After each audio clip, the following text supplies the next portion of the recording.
مالك يا امي في ايه؟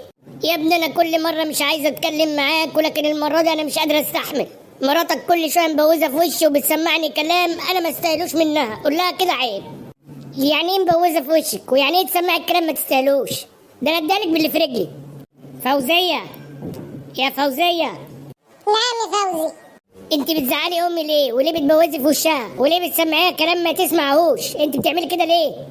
انا حماتي اللي مبوزه في وشك، وانا اللي بقول كلام ما تسمعهوش، واللي بتعملي معايا ده ايه؟ تسميه ايه ده يا حماتي؟ ايه اللي بتعمله معاكي؟ لا يا حبيبي ولا حاجه، ما بتعملش حاجه، انا اللي غلطانه.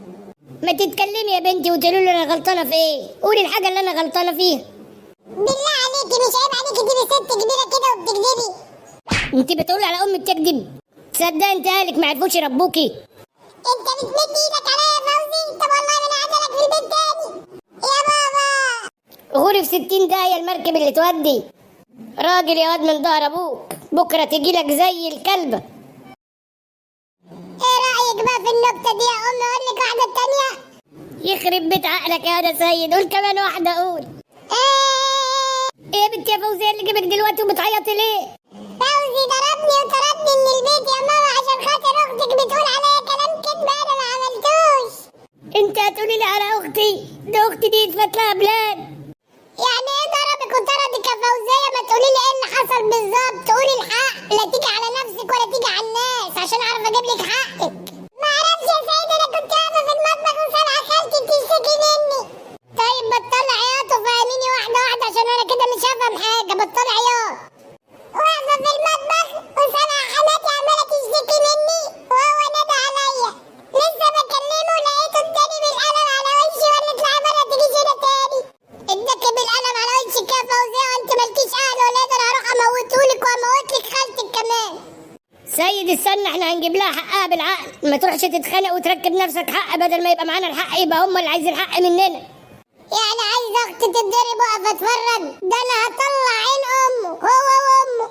استنى يا سيد اسمع كلامي. اتصلي لي على الواد رجب بسرعه، خليه يجري ورايا فوزيه. لا الواد سيد يطور ويعور جوزك ولا يعمل له حاجه ويتسجن. اجري يا بنتي بسرعه. انزل يا فوزي، لو كنت راجل بتمد ايدك على اختي يا فوزي انا هموتك النهارده. انت جاي لي لحد البيت وبترفع عليا سلاح يا سيد؟ طب انا هوريك. ايوه برفع عليك سلاح وانزل لي لو كنت راجل. يا سيد فيها سيد، والسلاح اللي معاك ده يا سيد. يرضيك يا رجب فوزي يضرب اختي بالقلم ويطردها من البيت يا رجب؟ لا يا سيد ما يرضونيش، بس ما ينفعش مسكه السلاح كده لبعض يا سيد. وحياة ربنا ما هنسيبه النهارده نخلص عليه. انزل يا لو راجل يا. بقول لك يا سيد هات السلاح ده واخذ الشيطان. يا رجب هو لو حد ضرب اختك هتسكت يا رجب؟ لا يا سيد مش هسكت، بس مش هجيب سلاح واورط نفسي اخويا. الو بوليس النجدة، تعالوا لي حالا عشان في واحد واقف لي تحت البيت بسلاحه وبيهددني. تمام يا فندم انا في انتظاركم. هات يا سيد ربنا يديك، هات السلاح ده اخويا. اسكت يا رجب ما تتكلمش انت خالص يا رجب. ما تنزل يا حليته ولا خايف ولا ايه؟ شاطر تعمل راجل على اختي؟ ماشي والله لا اوريك. سيد هات السلاح ده عشان في ضابط جاي من بعيد شكله اتصل بالحكومة. سيد خبي السلاح ده. هات اخويا انا هخبيه بسرعة. ده كويس ده رجب باين يا. انتوا واقفين هنا بتعملوا ايه؟ ما بنعملش حاجة يا باشا، احنا واقفين. احنا واقفين عادي يا فندم، مفيش حاجة. مفيش حاجة ازاي؟ واحد لسه متصل بيا وبيقول لي ان في ناس تحت البيت بتهددوا ومعاهم سلاح. فين السلاح اللي معاكم؟ سلاح يا باشا؟ احنا مش معانا سلاح. رجب انت معاك سلاح يا رجب؟ لا يا سيد يا فندم محدش فينا معاه سلاح. هو اللي واقف قدام حضرتك ده حضرة الضابط اللي كان رافع عليا السلاح وبيهددني. تعالى معايا على البوكس. يا فندم ده هو اللي ضارب اختي وطاردها من البيت وضربها بالقلم على وشها وممشيها معيطة.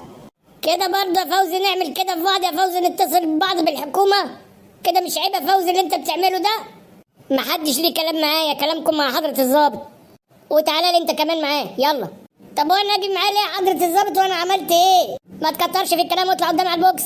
لا يا فندم رجب ملوش دعوة يا فندم، انا اللي كنت جاي بهدد جوز اختي. رجب بره الموضوع، خدني انا معاك اهو. طيب يلا قدامي.